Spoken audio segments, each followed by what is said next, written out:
You ever had a day where you just know deep down your life's about to go off the rails and you're almost looking forward to it? That was me, the morning I floated my houseboat, yeah, a homemade houseboat right out onto my own damn lake. And you better believe it, within 5 minutes I had the HOA president screaming at me from the shore, like I'd dumped a chemical barrel in her pool. "Get that disgusting thing off our lake," she shrieked, waving her arms like she was hailing a chopper. Except, see, it wasn't her lake. It was mine. My land, my water smack in the middle of my ranch out in Oregon. That didn't stop her from dialing 911 like I was robbing Fort Knox. Name's Logan Barnes, by the way. 45, salt and pepper hair, retired network tech, who finally cashed out and moved to the sticks for some peace and quiet. Bought myself a ranch with a picture-perfect lake, always dreamed of using it as my private workshop, maybe fish off my boat when I needed to clear my head. Before I signed anything, I double-checked every old deed contract water, right? Even the fine print nobody reads because I'd heard too many HOA horror stories from friends. Yeah, you know what I mean? Those tales where you get fined for a mailbox being the wrong shade of beige. Turns out there was a little clause about the lake one that nobody ever talked about. I filed that nugget away thinking I might need it someday. And then I met Tracy Caldwell. If you've never met a full-blown card-carrying HOA, Karen, count yourself lucky. She was 40-ish, blonde bob haircut, every wrinkle in her face set to permanent scowl. She didn't so much walk as patrol, always armed with a notebook, some kind of measuring gadget, and a mission to control everything that crossed her field of vision.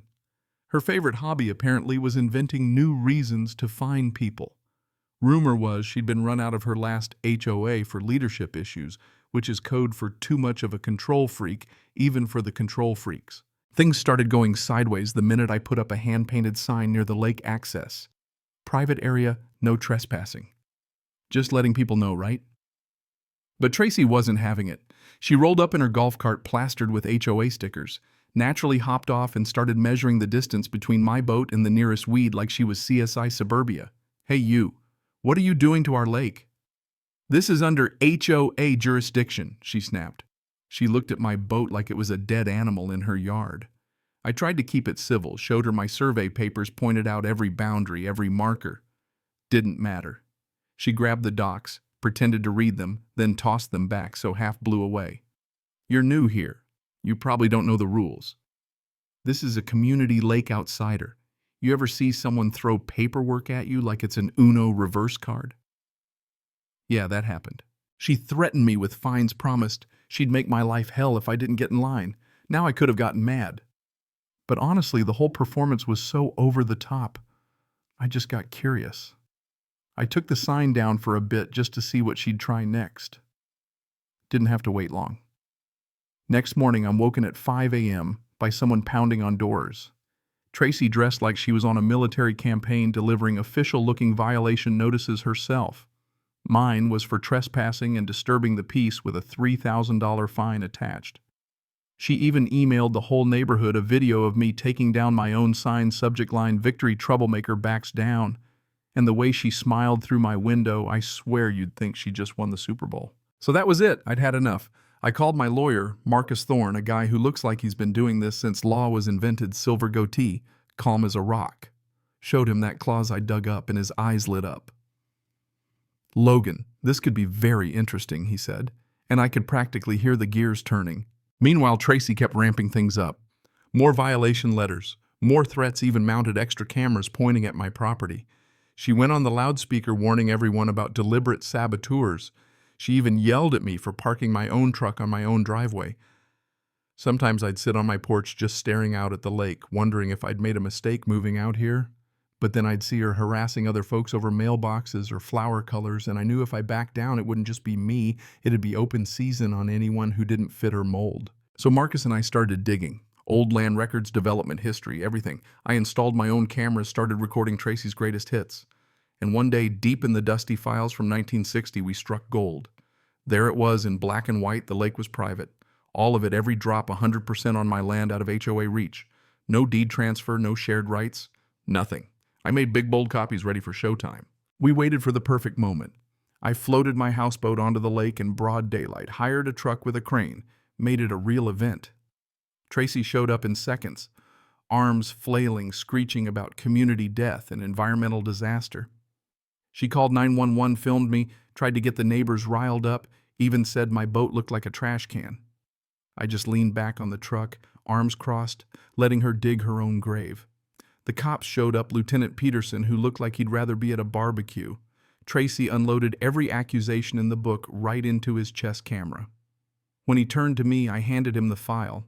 He flipped through, checked some maps on his tablet, then looked at Tracy and said, "Ma'am, Mr. Barnes owns the lake. We have no authority here."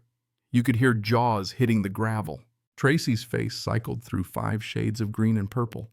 Neighbors snickered, some even filmed her meltdown. I slid my boat out onto the lake, slow and steady, locking eyes with Tracy as if to say, "Not today, neighbor." But she wasn't done. She called an emergency HOA meeting, sent emails with subject lines like "unprecedented threat."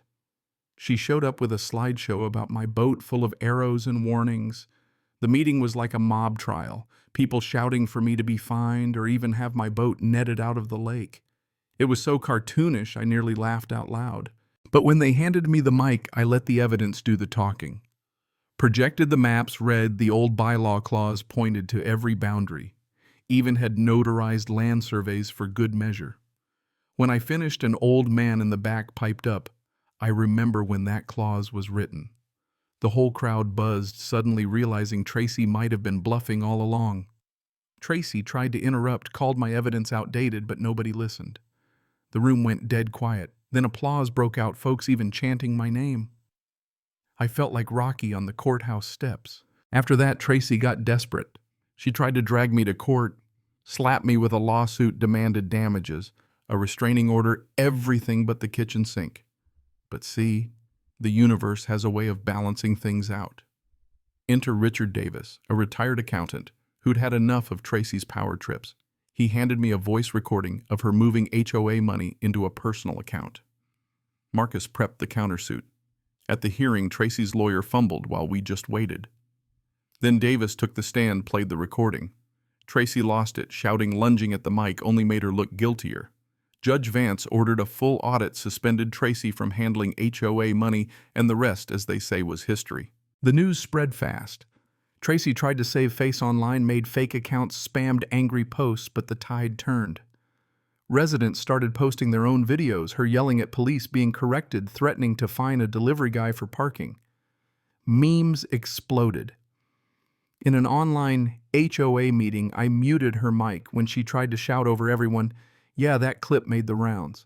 Eventually, she was voted out, investigated for fund abuse, and became a viral HOA Karen across the state. Local news picked up the story, other neighborhoods reached out for advice, and my phone blew up with calls from people wanting to learn how we'd done it. In the end, I installed a brand new sign, Lakeview Ranch, Logan Barnes Marina, no HOA interference. We threw a lakeside party, neighbors laughing, kids fishing, a real sense of peace for the first time in years. Tracy skipped town one night, left behind an empty house and some torn-up apology notes. An old vet across the street saluted me. "Haven't had peace like this in 20 years, Logan." A kid rode by asking, "Hey, can we fish today?" I just smiled and nodded. So yeah, sometimes justice takes a houseboat, a folder of paperwork, and a community finally tired of being pushed around. That $2 million Marina. Now it's mine too. Funny how life works out. Never mess with a stubborn old techie and his lake, especially when the whole neighborhood's watching. If you've ever battled an HOA, drop your war story below. Let's hear who really owns the water where you live.